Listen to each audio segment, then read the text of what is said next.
Radio सदाई हुर्रियत जम्मू व कश्मीर आपसे मुखातिब है मोहम्मद तारिक अपडेट्स के साथ। सुबह जम्मू के गुंदना डोडा में आज सुबह से महासरे और तलाशी की कार्रवाई के दौरान एक भारतीय फौजी हलाक हो गया है। 2 नौजवान भी शहीद किए गए हैं, जिन्हें काबिज इंतजामिया ने मुजाहिदीन करार दिया है। आखिरी इत्तलात तक भारतीय फौजी ऑपरेशन जारी था। भारतीय दहशतगर्द फौजों ने जनूबी कश्मीर के शोपियां, पुलवामा और इस्लामाबाद के नौ देहात का मुहासरा करके घर घर तलाशियों के दौरान तोड़ फोड़ और मुकीनों को मजालिम का निशाना बनाया है। इस दौरान सैकड़ों खवातीन को मासूम बच्चों समेत पूरी रात घरों से बाहर गुजारने पर मजबूर किया गया है। मकबूजा कश्मीर में इंटरनेशनल फोरम फॉर जस्टिस के सरबराह मोहम्मद हसन औतो, जिन्हें गुज़श्ता बरस 5 अगस्त मकबूजा कश्मीर की खुसूसी हैसियत की मनसूखी के बाद गिरफ्तार किया गया था, पर चौथी मरतबा काला कानून पब्लिक सेफ्टी एक्ट आयद किया गया है, जिसकी तंजीम ने शदीद मजम्मत करते हुए आलमी बरादरी पर जोर दिया है कि वह कश्मीरी नजरबंदों की रिहाई के लिए भारत पर दबाव डालें, जो भारतीय जेलों में बदतरीन जिंदगी गुजारने पर मजबूर हैं। मकबूजा कश्मीर में भारत नवाज गुलाम हसन मीर ने तमाम सियासी नजरबंदों पर आयद बदनामी जमाना कानून, पब्लिक सेफ्टी एक्ट कलदम और उनकी रिहाई का मुतालबा और उनकी बिगड़ती सेहत पर तशवीश का इजहार किया है। उन्होंने कहा कि बैरून रियासतों के जेलों में सियासी कारकुन भी 5 अगस्त 2019 के बाद मुक़य्यद हैं। उन्हें फौरी तौर पर श्रीनगर मुंतकिल करके ईद से कबल रिहा करने की जरूरत है। एक और भारत नवाज पीपुल्स मूवमेंट ने पार्टी सरबराह डॉक्टर शाह फैसल पर पब्लिक सेफ्टी एक्ट के इतलाक में तौसी की मजम्मत और उन समेत तमाम सियासी नजरबंदों को रिहा करने का मुतालबा किया है। एक बयान में कहा गया है कि मोदी हुकूमत जम्मू व कश्मीर में वही पुरानी गलती दोहरा रही है, जिसका नतीजा ये निकलेगा कि लोगों में भारत से बेजारी में इजाफा होगा। उर्दून के बादशाह शाह अब्दुल्ला ने इसराइल को खबरदार किया है कि वो मगरबी किनारे में यहूदी आबादकारों की मजीद तौसी से बाज रहे, बसूरत दीगर सख्त रद्द-ए-अमल आएगा। अपडेट्स खत्म हुए।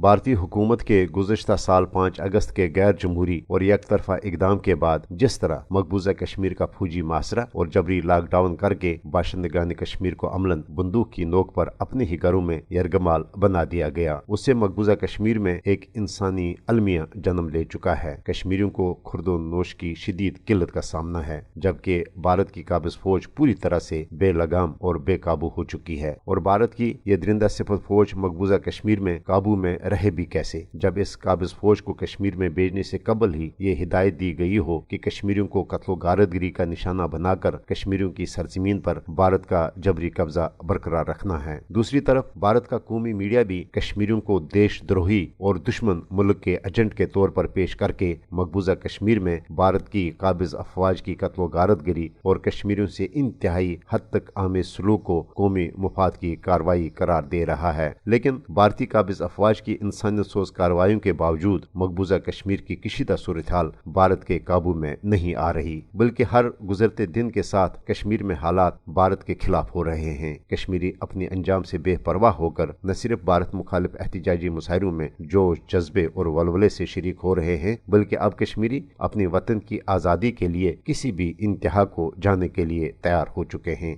तबसरा खत्म हुआ।